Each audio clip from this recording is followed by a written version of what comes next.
Hello everybody, this is the video that is going to show you how to do a reflection tessellation. You will need the supplies of scissors, taper glue, pencil, your square sheet of paper, and your sketchbook. So the process is a little bit different for this one, but we are going to start by drawing a line from the top to the bottom of one side. So again, I'm going to do mine in marker, but do yours in pencil.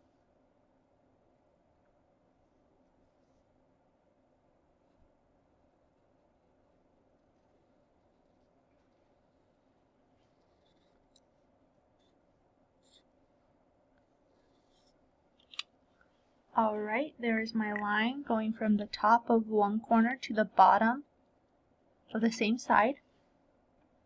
I am going to cut that out .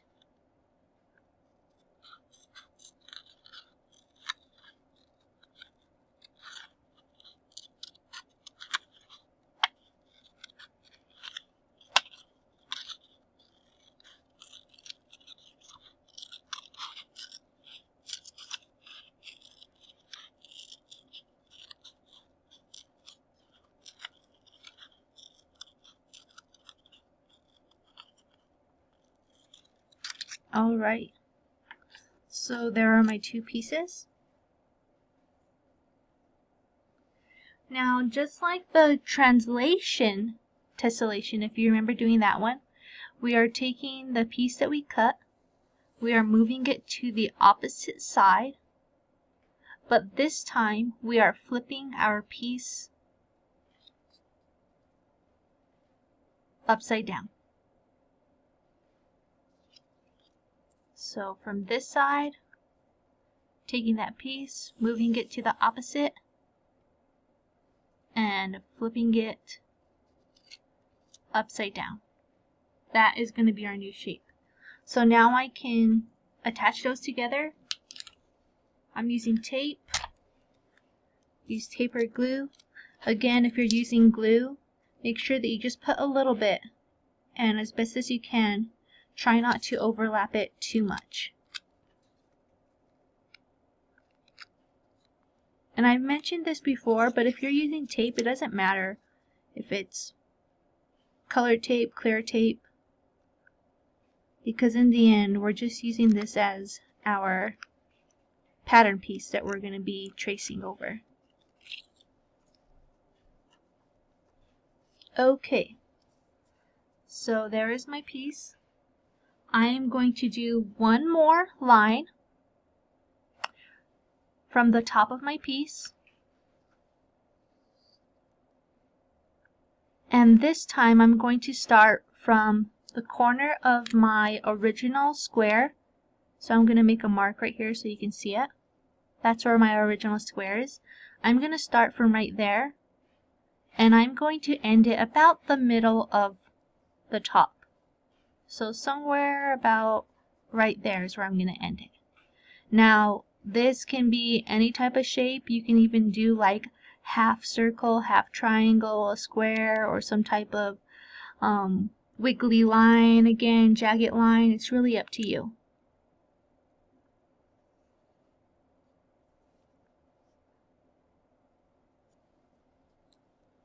So there's my line. I'm going to cut that out.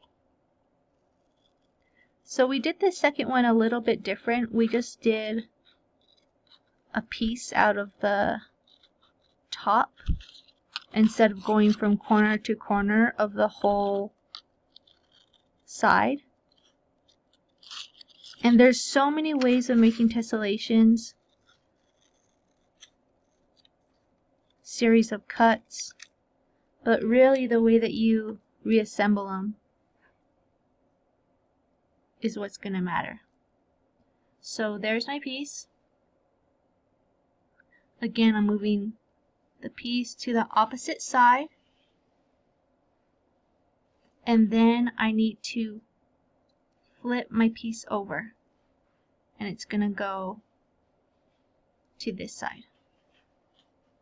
instead of being directly underneath, and that's because we're doing a reflection tessellation. If we were doing our normal translation tessellation, then we would want it to be right underneath on the same side directly below our cut. But a reflection tessellation, our piece goes to the opposite side and then we flip it over.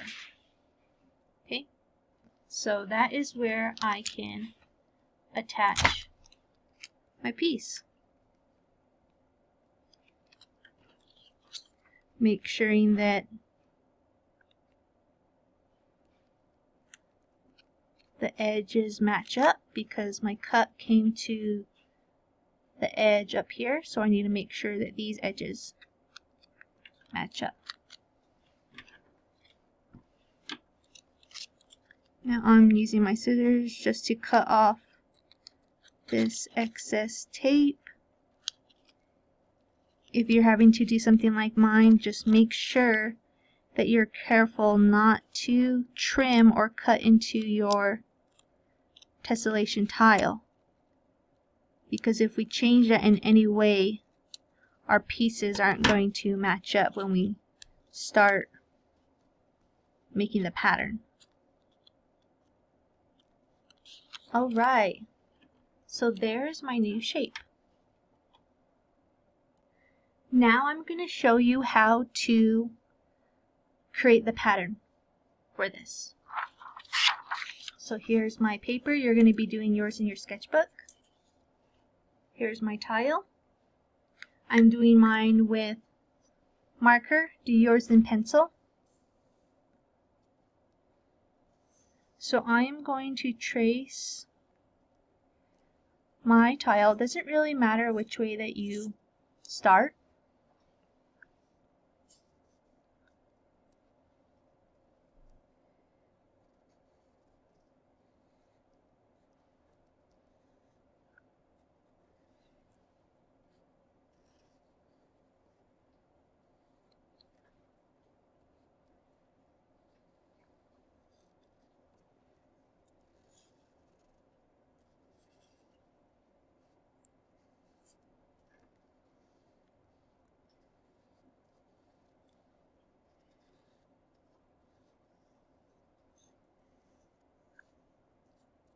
Okay.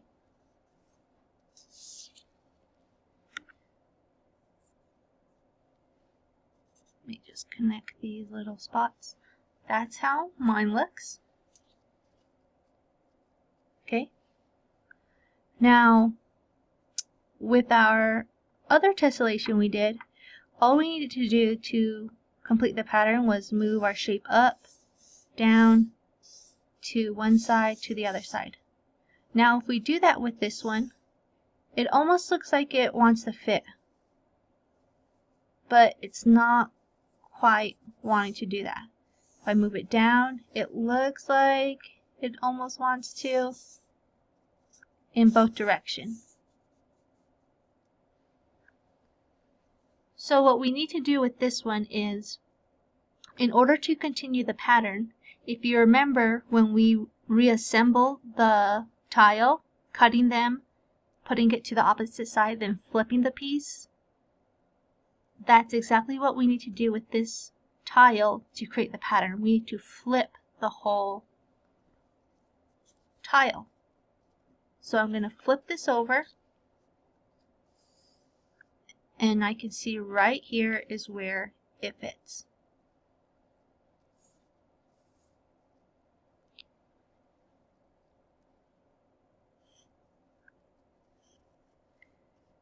Now to continue this pattern going across, all I'm going to do is flip the whole tile back and forth. So this is where it started. I'm going to flip it. Let me finish this little piece right there. And then I'm just going to flip it back the other way and continue the pattern on. Same thing for this side. I'm just going to flip it, and it fits right there. Flip it back, back and forth, back and forth. Now, to continue on the row below, if I could imagine like this being the front of my tile, it's facing this way. So what I need to do is flip it in the opposite direction. Now my tile is facing the left. That is where the bottom row, you can see it fits right there. And then moving across, it's going to flip it's going to flip up and down again. You can see it fits right there. Going to flip back this way.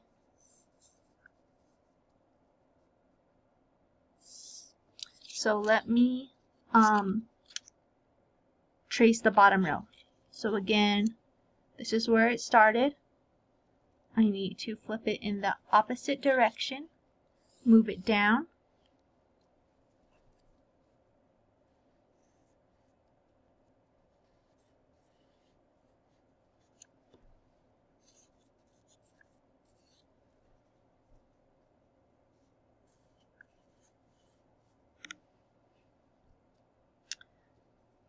now I need to flip it over, fits right there.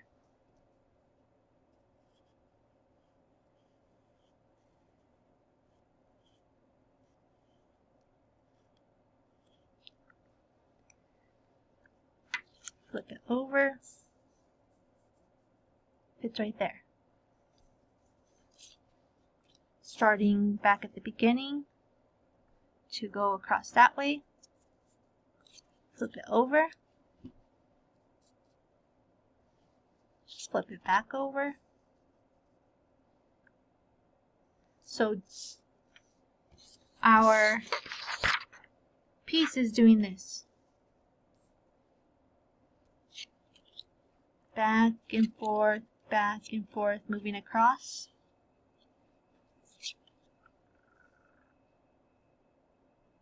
And then the bottom row, it's switching direction. And then going back and forth, across. That's the repeating pattern. So to remember that, we cut pieces, went to the opposite side, flipped them. That's exactly what's happening with the pattern once we trace it. We're flipping it back and forth.